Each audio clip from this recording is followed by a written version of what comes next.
Hello दोस्तों, मैं सचिन अरोड़ा एक बार फिर से आप सभी लोगों का स्वागत करता हूं अरोड़ा एजुकेटर के इस ऑफिशियल यूट्यूब प्लेटफॉर्म पे। So I hope you all are doing great. आज के इस सेशन में हम लोग बात करने वाले हैं एक बहुत ही इंपॉर्टेंट टॉपिक पर बेस्ड, और वो रहने वाला है टीसीपी पर। एसओआईटी एग्जाम की बात करें तो इसमें टीसीपी मतलब ट्रांसमिशन कंट्रोल प्रोटोकॉल से कई सारे क्वेश्चन एग्जाम में देखे जाते हैं। क्या है ये टीसीपी का कॉन्सेप्ट? बिल्कुल आपने ये तो सुना ही होगा कि प्रोटोकॉल का काम क्या होता है। यानी प्रोटोकॉल्स एक तरीके की रूल्स एंड रेगुलेशंस होती हैं जो नेटवर्क में किसी भी डेटा को ट्रांसफर करने या रिसीव करने या डेटा को फॉरवर्ड करने के लिए बनाई गई है। तो यानी प्रोटोकॉल्स की जब हम बात करते हैं तो एक इंपॉर्टेंट प्रोटोकॉल निकल के आती है, that is called TCP, transmission control protocol. ये एक ऐसी प्रोटोकॉल है जिसे कनेक्शन ओरिएंटेड प्रोटोकॉल के नाम से भी जानते हैं। तो ये क्वेश्चन भी कई बार एग्जाम में पूछा गया है कि ऐसी कौन सी प्रोटोकॉल है जिसे कनेक्शन ओरिएंटेड कहते हैं। तो आंसर क्या होगा? टीसीपी होगा। क्या है इसका पूरा कॉन्सेप्ट, कैसे क्वेश्चंस एग्जाम में पूछे जाते हैं, चलिए इस पर डिस्कशन करते हैं। Have a look guys. Discussion करने से पहले एक इंपॉर्टेंट इंफॉर्मेशन आप तक दे दे। देखिए, आईबीपीएस एसओआईटी ऑफिसर का जो बैच है मेंस एग्जाम को लेकर, वो स्टार्ट हो चुका है। 9 नवंबर को ये बैच स्टार्ट कर दिया गया था, जहां पर यहां पर लगातार आपकी क्लासेस चल रही हैं लाइव मोड में। बैच की टाइमिंग है 7 PM। 70+ आवर का यहां पर कोर्स है जो लाइव और रिकॉर्डेड दोनों मैनर में यहां पर आपका चल रहा है। यानी अगर लाइव सेशन आपसे मिस होते हैं तो आपको वो सेशंस रिकॉर्डेड फॉर्म में भी मिल जाएंगे। तो इसका मतलब जितने भी सेशन आपसे छूटे हैं वो सब आपको रिकॉर्डेड फॉर्म में अवेलेबल रहेंगे। चैप्टर वाइज एक्सप्लेनेशन है, उसके साथ में उसके एमसीक्यूज रहेंगे, प्रैक्टिस एमसीक्यूज होंगे, टेस्ट होंगे रेगुलर, ऑल पीडीएफ नोट्स, सभी सेशंस की पीडीएफ भी आपको प्रोवाइड की जा रही है। इस बैच की वैलिडिटी 12 मंथ्स है। 999 इसकी इनरोलमेंट फीस है। डिस्क्रिप्शन में आपको लिंक मिल जाएगा जिस पर क्लिक करके आप इस बैच से कनेक्ट हो सकते हैं, इनरोल हो सकते हैं। किसी भी डाउट के रिगार्डिंग आप दिए गए नंबर पर कॉल या व्हाट्सएप करके भी पूछ सकते हैं। देखिए, इस बैच को लेने के बाद में आपको कोई बुक लेने की भी रिक्वायरमेंट नहीं है, ना किसी दूसरे सोर्स को प्रेफर करने की रिक्वायरमेंट है, क्योंकि ये बैच पूरे तरीके से सफिशिएंट है। क्योंकि यहां पर ना सिर्फ आप कॉन्सेप्ट सीखेंगे, एमसीक्यूज भी करेंगे, प्रैक्टिस भी करेंगे और टेस्ट भी होगा। यानी सेम एग्जाम से पहले हम इतनी प्रैक्टिस कर चुके होंगे कि आपका कॉन्फिडेंस लेवल इतना ज़्यादा बढ़ जाएगा कि आप खुद कह देंगे कि सर ऐसा हो नहीं सकता कि एग्जाम में कोई भी क्वेश्चन आए और हमें वो क्वेश्चन ना आता हो। यानी आप सारे ही क्वेश्चन को कर पाएंगे। यही हमारी यहां पर पूरे तरीके से तैयारी रहने वाली है। तो चलिए आज के सेशन में बात कर लेते हैं टीसीपी प्रोटोकॉल के बारे में। देखिए, टीसीपी प्रोटोकॉल की बात करें तो इसकी सबसे इंपॉर्टेंट जो बात होती है वो क्या है? एक्नॉलेजमेंट। यानी ये कनेक्शन ओरिएंटेड प्रोटोकॉल है। कनेक्शन ओरिएंटेड का मतलब क्या है? कि ये किसी भी डेटा को फॉरवर्ड करने से पहले एक कनेक्शन को एस्टैब्लिश कर लेती है, जो इंश्योर करता है कि आपका जो पैकेट है वो रिसीवर को रिसीव होगा ही होगा। यानी ये एक गारंटी ले लेती है प्रोटोकॉल कि 100% डेटा रिसीवर को रिसीव होगा। जैसे हम कहते हैं कि बैच से कनेक्ट होने के बाद 100% क्वेश्चन वहीं से आएगा, तो इतना कॉन्फिडेंस से हम कह रहे हैं तो कुछ तो रीजन होगा। वैसे ही टीसीपी प्रोटोकॉल भी इतने ही कॉन्फिडेंस के साथ कहती है कि डेटा रिसीवर को रिसीव होगा ही होगा। तो यहां पर जो टीसीपी है यानी ट्रांसमिशन कंट्रोल प्रोटोकॉल है, इसे 3 वे हैंड शेकिंग के नाम से भी जाना जाता है। क्यों? क्योंकि यहां पर सबसे पहले क्लाइंट जो है वो रिक्वेस्ट भेजता है सर्वर के पास। सर्वर उसे सिंक कर लेता है, यानी ये रिक्वेस्ट क्या हो जाती है? सिंक हो जाती है। फिर सर्वर उसका रिप्लाई देता है सिंक एक्नॉलेजमेंट के फॉर्म में, और फिर यहां पर क्लाइंट फिर से रिप्लाई देता है सर्वर के पास। तो इसका मतलब सिंक होता है, सिंक्रोनाइज होता है, फिर सिंक और एक्नॉलेजमेंट होता है, और फिर एक्नॉलेजमेंट होता है। अगर इस प्रोसेस को हम और अच्छे से समझें तो ठीक वैसे ही काम होता है जैसे हम लोग किसी को भी कॉल करते हैं, जब आप फोन की मदद से किसी को भी कॉल करते हैं तो क्या होता है, सबसे पहले आप नंबर डायल करते हैं। नंबर डायल करने के बाद क्या होता है, रिंग जाती है आपकी, तो सामने वाला क्या करता है, उस रिंग को सुनता है और कॉल को पिक करता है। तो इसका मतलब क्लाइंट की तरफ से फोन गया, रिसीवर को वहां पर रिंग आई, और अगर कहीं बिजी होता है तो क्लाइंट को पता चल जाता है कि यूजर उस टाइम फ्रेम में क्या है, बिजी है, तो फिर वो दोबारा कॉल करता है। तो कॉल किया, फिर कॉल करने के बाद जब कॉल रिसीव हो जाती है तो रिसीवर क्या बोलता है, हेलो। तो हेलो हेलो से आपको पता चल जाता है कि हाँ, अब कम्युनिकेशन एस्टैब्लिश हो गई है। तो आप अपनी बात को फिर से कहते हैं हेलो, है ना, मैं ये बोल रहा हूं, या जो भी आपकी कम्युनिकेशन होती है उस तरीके से वो स्टार्ट हो जाती है। तो वहां पर भी 3 वे हैंड शेकिंग ही होती है। और टीसीपी प्रोटोकॉल में भी जो हैंड शेकिंग है वो कैसी है, 3 वे कम्युनिकेशन। यानी पहले इंश्योर हो जाता है कि हाँ, क्लाइंट और सर्वर दोनों में कनेक्शन एस्टैब्लिश हो चुका है। अब इसके बाद पैकेट्स को भेजा जाएगा, डेटा को भेजा जाएगा सर्वर के पास विद एक्नॉलेजमेंट।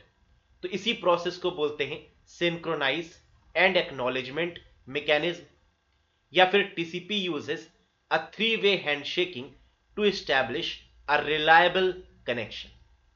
कुछ समझ में आया इसके थ्रू? Very good. और डिटेल में समझते हैं, देखिएगा। देखिए, टीसीपी प्रोटोकॉल की सबसे पहला पॉइंट क्या है कि ये कम्युनिकेशन प्रोटोकॉल है। ट्रांसमिशन कंट्रोल प्रोटोकॉल एक कम्युनिकेशन प्रोटोकॉल है जो कम्युनिकेट करती है। Divide message into series of packet, यहां पर जो मैसेज है उसको पैकेट्स में डिवाइड करके सेंड किया जाता है सेफ एंड सिक्योर तरीके से। तो एग्जाम में ये क्वेश्चन भी पूछा जाता है कि टीसीपी प्रोटोकॉल के केस में जो मैसेज होता है उसको किस में डिवाइड करते हैं, तो आंसर है पैकेट्स के फॉर्म में मैसेज को डिवाइड करके भेजा जाता है। पैकेट रीअसेंबल्ड एट डेस्टिनेशन, अब ये जो पैकेट्स है इनको असेंबल किया जाता है कहां पर, डेस्टिनेशन पर, यानी कलेक्ट किया जाता है इन सभी पैकेट्स को। Ensure end to end delivery, end to end delivery मतलब कि ये डिलीवरी होगी ही होगी। सोर्स टू डेस्टिनेशन इसको इंश्योर करता है। तो यानी कहीं भी क्वेश्चन में आपको एंड टू एंड डिलीवरी या प्रोसेस टू प्रोसेस डिलीवरी या होस्ट टू होस्ट डिलीवरी, ऐसा अगर कहीं पर भी कुछ लिखा मिले तो समझ जाइएगा कि टीसीपी प्रोटोकॉल की बात हो रही है। तो इंश्योर करता है process to process end to end delivery को। इसके साथ साथ TCP establish a connection between a source and destination, यानी क्लाइंट और सर्वर के बीच में एक परफेक्ट कम्युनिकेशन बना देता है, एक परफेक्ट कनेक्शन बना देता है टीसीपी। तो आप कह सकते हैं कि ये एस्टैब्लिश करता है कनेक्शन को सोर्स और डेस्टिनेशन के बीच में, जहां ये गारंटी लेता है कि डेटा आपका ट्रांसफर होगा ही होगा। लेकिन इसमें प्रोसेस स्लो हो जाता है। देखिए, कोई भी चीज जो अच्छी होती है ना, वो स्लो काम करती है, ये आप जानते हैं। तो टीसीपी में जो कनेक्शन होता है वो स्लो कनेक्ट होता है क्योंकि एक्नॉलेजमेंट भी है। तो वेट किया जाता है एक्नॉलेजमेंट का, तब डेटा को प्रोसीड किया जाता है। यही तो रिलायबिलिटी है। रिलायबल है लेकिन स्लो है। नेक्स्ट देखिएगा, एक और क्वेश्चन एग्जाम में बनता है, founder of TCP transmission control protocol के फाउंडर कौन है? तो आंसर है mister Vint Cerf and Bob Kahn. Vint Cerf and Bob Kahn. Works on OSI model, TCP protocol किस ओएसआई मॉडल के किस लेयर पर काम करती है? तो आंसर है ये 4th लेयर पर काम करती है, मतलब transport layer of OSI model पर टीसीपी प्रोटोकॉल काम करती है। नेक्स्ट, ये कनेक्शन ओरिएंटेड प्रोटोकॉल है। देखिए, दो तरीके की प्रोटोकॉल होती हैं, एक होता है कनेक्शन ओरिएंटेड जिसमें टीसीपी आती है, और एक होती है कनेक्शन लेस प्रोटोकॉल जहां पर एक्नॉलेजमेंट नहीं होता, जहां डेटा बहुत फास्ट ट्रेवल होता है लेकिन वो रिलायबल नहीं है, वहां डेटा लॉस भी हो सकता है। जैसे यूडीपी, यूजर डेटाग्राम प्रोटोकॉल, जो कि कनेक्शन लेस प्रोटोकॉल है। आईपी, इंटरनेट प्रोटोकॉल, ये भी कनेक्शन लेस प्रोटोकॉल है। DHCP, dynamic host configuration protocol, ये भी कनेक्शन लेस प्रोटोकॉल है। तो आपको समझ में आ गया होगा कि कनेक्शन लेस प्रोटोकॉल फास्ट होती हैं लेकिन रिलायबल नहीं, जबकि टीसीपी प्रोटोकॉल स्लो होती हैं लेकिन रिलायबल होती है, ट्रस्टवर्दी होती है। Reliable in nature, next point दिया भी हुआ है, दैट इज ट्रस्टवर्दी यानी रिलायबल है नेचर में। Data send and receive in the form of bytes, यहां पर जो डेटा सेंड या रिसीव होता है वो किसके फॉर्म में होता है? बाइट्स के फॉर्म में होता है। इंपॉर्टेंट क्वेश्चन है, पूछा जाता है एग्जाम में ये पॉइंट, याद रखिएगा, data send and receive in the form of bytes. Next, communication, यहां जो कम्युनिकेशन है वो कैसा है? फुल डुप्लेक्स है, हाफ डुप्लेक्स है या सिंप्लेक्स मोड है? तो सेंडर और रिसीवर दोनों ही डेटा को सेंड भी कर सकते हैं और रिसीव भी कर सकते हैं रियल टाइम पर। तो इसका मतलब कि ये किस तरीके का है? फुल डुप्लेक्स, क्योंकि हमने आपको एग्जाम्पल भी लेकर बताया था अभी टेलीफोन के केस में, जब आप कोई भी नंबर डायल करते हैं तो इसका मतलब टेलीफोन या मोबाइल फोन किस तरीके का कम्युनिकेशन है? फुल डुप्लेक्स है। तो वैसे ही आपका टीसीपी प्रोटोकॉल, क्योंकि यहां पर 3 वे हैंड शेकिंग का यूज हो रहा था, तो इसका मतलब ये भी आपकी कैसी होगी? फुल डुप्लेक्स मोड पर काम करेगी। नेक्स्ट देखिए, यहां तक समझ में आ गया होगा। रीड एंड राइट मिसमैच, अब देखो यहां पर क्या होता है कि रीड और राइट करने में मिसमैच होता है स्पीड में। जैसे सेंडर ने सेंड किया डेटा, रिसीवर ने रिसीव करने में शायद कुछ डिले हो गया, या फिर रीड और राइट करने में कुछ डिले हो गया, तो इस बीच में यहां पर टीसीपी बफर का यूज किया जाता है। तो बफर का काम क्या होता है? स्पीड को मेंटेन करके रखना। तो टीसीपी बफर क्या करता है? रीड और राइट में जो मिसमैच होता है डेटा ट्रांसफर के समय, उसको मेंटेन करने की कोशिश करता है, that is TCP buffer. Next, mechanism, यहां पर जो मैकेनिज्म यूज होती है वो कौन सी है? सिंक एंड एक् मैकेनिज्म है, जिसको हम एक्नॉलेजमेंट मैकेनिज्म भी बोलते हैं, या सिंक्रोनाइज एंड एक्नॉलेजमेंट मैकेनिज्म के नाम से भी जानते हैं। नेक्स्ट इंपॉर्टेंट पॉइंट है, connection establish in TCP is called 3 way handshaking, यानी जहां पर इस केस में जो कनेक्शन एस्टैब्लिश हो रहा है इसे हम क्या बोलते हैं? 3 वे हैंडशेकिंग बोलते हैं, जो अभी हमने आपको स्टार्टिंग में with the help of diagram समझाने की कोशिश भी की थी। तो ये हो गया आपका टीसीपी का कॉन्सेप्ट। अब अगर ये कॉन्सेप्ट आपको समझ में आया हो तो फटाफट से कुछ क्वेश्चन के आंसर्स दीजिए। पहला क्वेश्चन आपके स्क्रीन पर है, बताइए। In TCP it is used to check the safe and sound arrival of data, TCP में क्या चीज रिस्पॉन्सिबल होती है सेफ एंड साउंड डेटा के अराइवल के लिए, कि डेटा जो है बहुत सुरक्षित तरीके से रिसीवर को रिसीव हो, यानी सर्वर के पास में पहुंचे, इसके पीछे किस चीज की रिस्पॉन्सिबिलिटी होती है? सेगमेंट, बफर, एक्नॉलेजमेंट, पैकेट या डेटा? देखो यहां पर कंफ्यूजन हो सकता है, लेकिन याद रखिएगा सेफ एंड साउंड तभी हो सकती है चीज जब एक्नॉलेजमेंट रिसीव हो। तो इसका मतलब यहां पर जो आपका करेक्ट आंसर होगा वो क्या होगा? Acknowledgement is the correct one. This is responsible for safe and sound delivery of data. Next, which type of communication is offered by TCP, TCP किस तरीके के कम्युनिकेशन मीडिया का इस्तेमाल करता है या किस तरीके की कम्युनिकेशन को ऑफर करता है? Full duplex, half duplex, semi duplex, byte by byte, या फिर नन ऑफ दीज? बिल्कुल सही करेक्ट आंसर है, that is full duplex mode of communication, just like telephone calls, just like phone calls. Next देखिएगा, TCP process में not write and read data at the same time या at the same speed, so we need this for storage। कह रहा है TCP process में read और right में कुछ डिफरेंस हो सकता है स्पीड का, इसलिए हम यहां पर किसका इस्तेमाल करते हैं? नाम बताना है, बताइएगा। Very good, packet, buffer, segment, stack या नन ऑफ दीज? तो बिल्कुल सही, इसका आंसर क्या होगा? बफर होगा, जिसको हम क्या बोलते हैं? टीसीपी बफर बोलते हैं, जो कि रीड और राइट में जो डिफरेंसेस हैं उसको मेंटेन करता है, स्पीड को मेंटेन करके चलता है, that is TCP buffer. Great. Next देखिए, which of the following is incorrect with respect to TCP. कह रहा है ट्रांसमिशन कंट्रोल प्रोटोकॉल के रिस्पेक्ट में कौन सा पॉइंट यहां पर इनकरेक्ट है, इनवैलिड है। पहला दिया हुआ है कनेक्शन ओरिएंटेड प्रोटोकॉल। क्या ये कनेक्शन ओरिएंटेड प्रोटोकॉल है टीसीपी? यस, कनेक्शन ओरिएंटेड है। प्रोसेस टू प्रोसेस डिलीवरी होती है, बिल्कुल सही, एक्नॉलेजमेंट यहां पर है। इससे हम कह सकते हैं कि process to process, host to host या फिर एंड टू एंड डिलीवरी की रिस्पॉन्सिबिलिटी टीसीपी की होती है। ट्रांसपोर्ट लेयर पर यह काम करती है, बिल्कुल सही बात है। नॉट रिलायबल, बिल्कुल गलत, क्योंकि ये रिलायबल है, कनेक्शन ओरिएंटेड है, तो इसका मतलब आंसर फोर्थ आपका यहां पर गलत दिया हुआ है। This is a reliable one. Next देखिए, TCP takes large block of information from an application and breaks them into।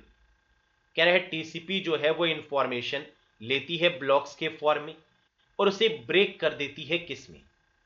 Segment में, पैकेट्स में, फ्रेम्स में, डेटा में, या नन ऑफ दीज में।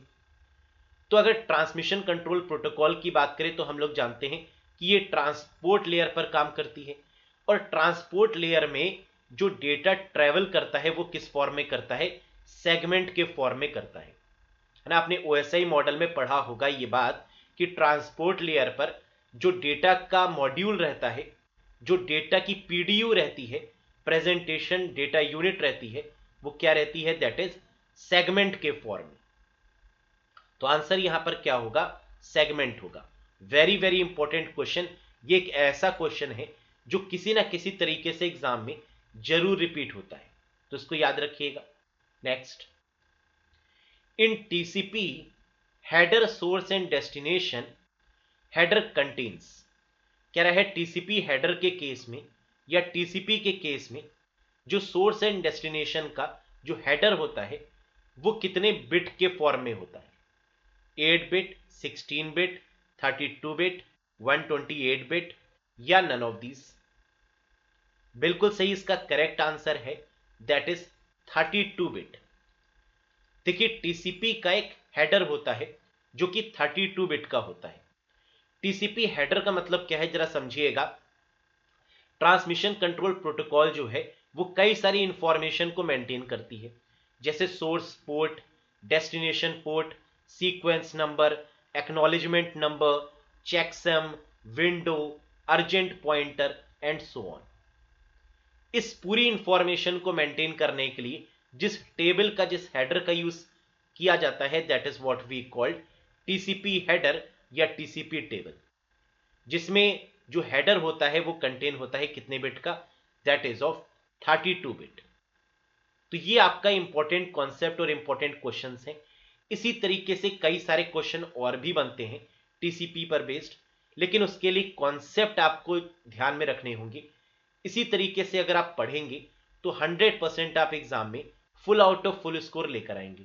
तो पढ़ने की जो बेस्ट स्ट्रेटजी है वो क्या है कि पहले आप कॉन्सेप्ट को पढ़ें, फिर कॉन्सेप्ट के बाद में उसके एमसीक्यूज जितने भी हो सकते हैं वो सारे एमसीक्यूज आपको करने होंगे, तभी आपको एक कॉन्फिडेंस आएगा, है ना। जैसे आपको यहां से एक कॉन्फिडेंस आ गया होगा कि अब टीसीपी से कोई भी क्वेश्चन एग्जाम में आएगा तो हम कर पाएंगे। यही कॉन्फिडेंस आपको हर एक टॉपिक में लाना होगा, तभी आप यहां पर अच्छा स्कोर कर पाएंगे और दूसरों से बेहतर कर पाएंगे। कॉम्पिटिटिव लेवल एग्जाम में यही इंपॉर्टेंट है कि आप दूसरों से अच्छा परफॉर्म करें। आप अपना बेस्ट तभी दे पाएंगे जब आप दूसरों से अच्छा परफॉर्म कर रहे होंगे, और यही आपकी सिलेक्शन की गारंटी बनता है। तो that's all for today guys. Session अगर पसंद आया हो तो लाइक जरूर करिएगा, चैनल पर नए हो तो सब्सक्राइब करिएगा। बाकी इसी तरीके के सेशंस मैं लेकर आता रहता हूं। बहुत जल्द मिलेंगे एक नए सेशन के साथ। Till then, bye bye and take care. Thank you very much.